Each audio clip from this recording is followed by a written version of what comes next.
Mr. Speaker, will you please call the House to order? The bill is passed. We'd like to get a budget that represents the interests of the people who are standing here with me now. To be part of the struggle to achieve a better society for all.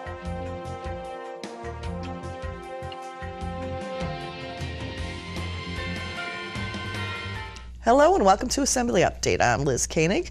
Today we're going to be discussing innovation and technology in New York State with our guest, Assemblyman Clyde Vannell, who represents the 33rd Assembly District in Queens. Thank you very much for coming in today.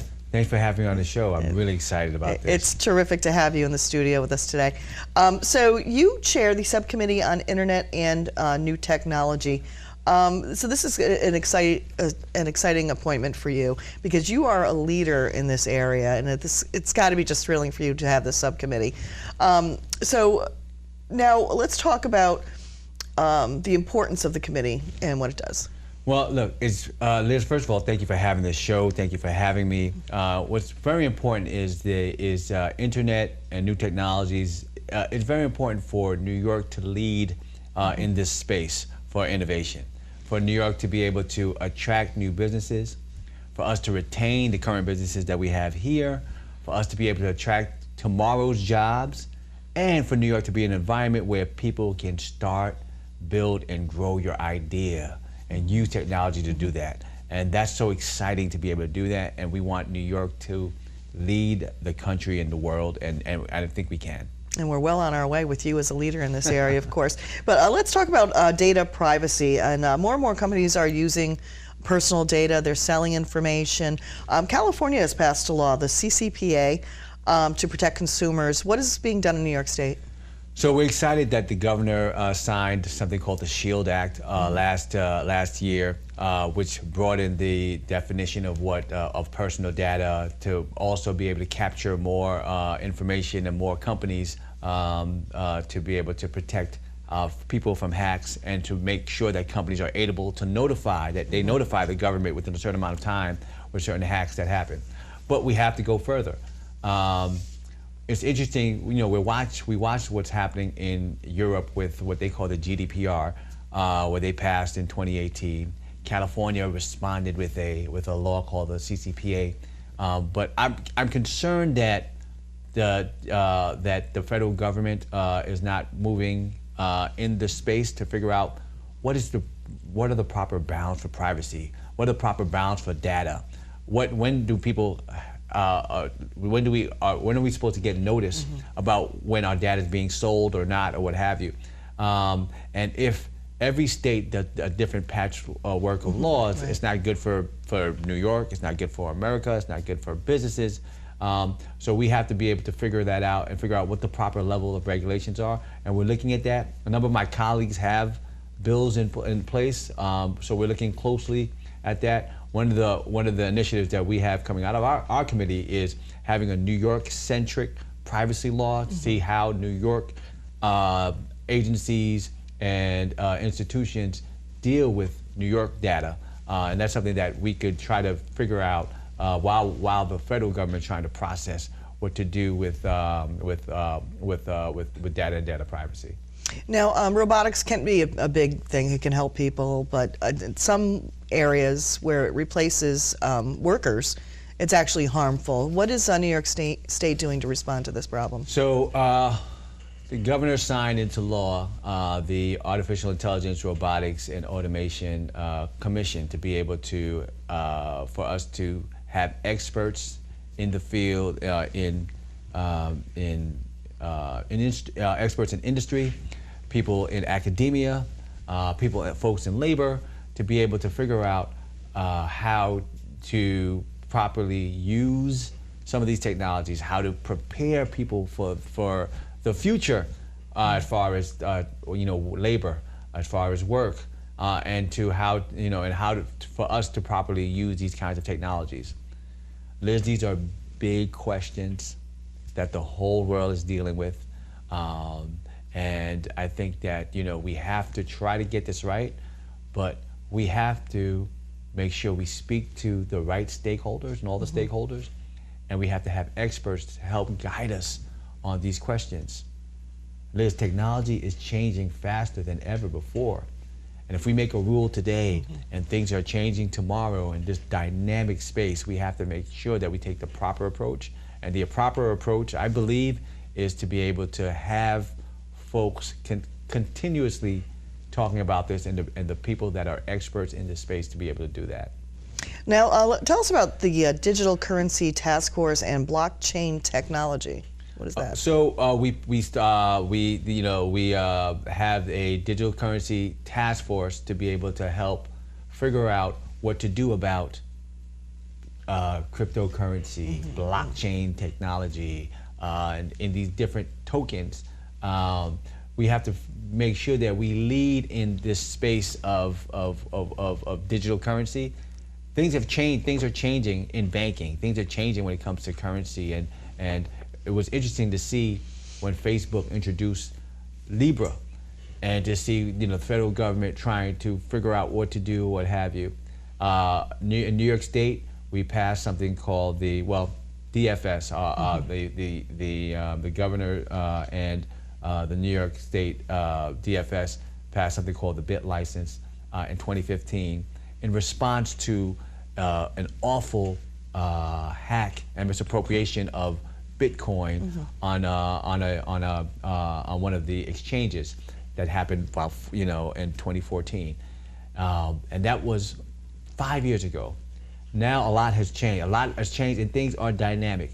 So we have to make sure that New York is a place that we are where we lead in finance, where we already do, where we lead in finance, where we lead in fintech, and where we lead in the proliferation of businesses and activity around blockchain technology and around digital currency.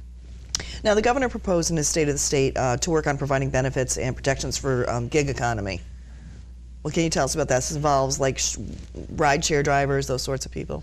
So California came out with something with a bill AB5 a couple of months ago where they changed the classification. They changed how to qualify people that work in the gig economy.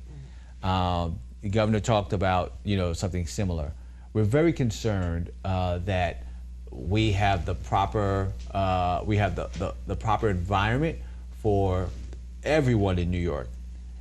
And what does that mean? That means that we believe that people that work in the gig economy, for example, someone that does rideshare, Uber, Lyft, or these other ride shares, or people that are freelancers that work using technologies or using platforms, should be able to have flexibility, should be able to work when they want and not. Also, users should be. It's also good for users to be able to afford those kinds of services. I'm afraid that if we start changing classifications of these people, that it could change a lot of things. I'm not smart enough to know exactly what could happen, but I think things will change. But there are ways that we can, if we want to provide benefits for some or all of these folks, there are ways that we can, and we already do that.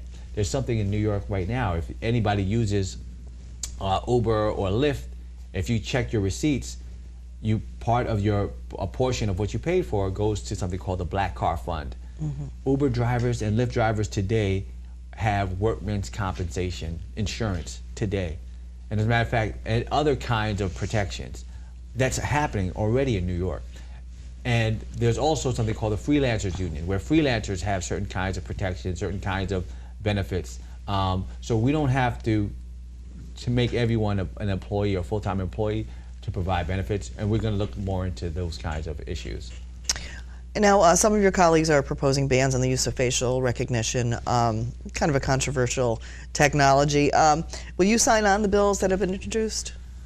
I'm concerned about doing an outright ban on certain technologies. Now, technologies are not inherently evil or bad. There's certain kinds of uses. We should regulate the types of usage for these technologies. But Liz, if you go on your cell phone right now, you have more facial recognition technology on your cell phone, on these apps, than a lot of these different kinds of these institutions. So, facial recognition, so how it's used is very important. But we should not outright ban police departments, schools from using facial recognition technology. we want responsible uses of these kinds of technologies. So what we're going to be looking into is to make sure that, how do we properly regulate, these, for example, the police department, so that they use facial recognition to help identify, suspects, to help keep us safe. But how do we not make it used where it's used discriminatorily, or where it's an overreach on our liberties? And we have to figure that out. But I don't believe that we should outright ban these kinds of technologies. And there's been a lot of talk about 5G high-speed broadband and cell service. What's happening in New York in this area? So we have a commission to put together to see how we're properly, that we'll probably be ready to deploy 5G. We want to make sure that every corner of the state has high-speed internet. Too often I hear horror stories from folks in the in upstate that don't have access to broadband, high-speed broadband internet, or their cell service isn't that great. As a matter of fact, driving from Queens to Albany, sometimes the service goes down. I was traveling last summer to countries where I would go to the countryside, and they had full service, full cell service, full broadband. And keep in mind, there are different, there are different governments or what have you. But New York, we must make sure that people are properly connected to the internet, properly connected to to proper cell service in every corner. I don't care if you're going to be in rural areas or on a farm upstate, or in certain areas in urban New York City. We have to make sure that people are properly connected. We're very excited that just recently the FCC changed their decision to allow New York to be able to receive funds to close this broadband gap, and we're excited about that. So that's something we have our eye on, and we're constantly pushing. And what are you looking forward to? What's going to be new in the horizon for the committee? Oh, so we have some exciting stuff going on, Liz. So I don't know. This might blow your mind, but we have something where we're going to go, where we're trying to we may have a New York space program. So I don't know if we're going to put a New York flag on the moon, but New York State used to be a leader in the space program. As in Long Island and upstate, we used to make a lot of the parts for the space program, and we had a booming and thriving aerospace industry. We still have some in the state, but we should reinvest in that space. Recently we visited, and a number of my colleagues and I visited, the Hayden Planetarium, which is one of the leading planetariums in the world, and to see all the aerospace astrophysicists that are operating right here in New York, and the different aerospace programs that are happening in New York, where we met with some industry also, and that's something that we are interested in, to make sure that, how do we attract, keep, and build that industry in New York, and it's growing and booming. To see what's happening in private industry with SpaceX, with the different space exploration or what have you, I think and a lot of these companies are not in New York. I think that's a great growth area for us. We're also excited about, we recently met with public television in New York. They were talking about allowing the state and the government to use some of their spectrum to be able to communicate with New Yorkers during emergencies. So we're looking into that, and that'd be very exciting. A lot of exciting stuff going on in that committee. I look forward to hearing more about it. Yes.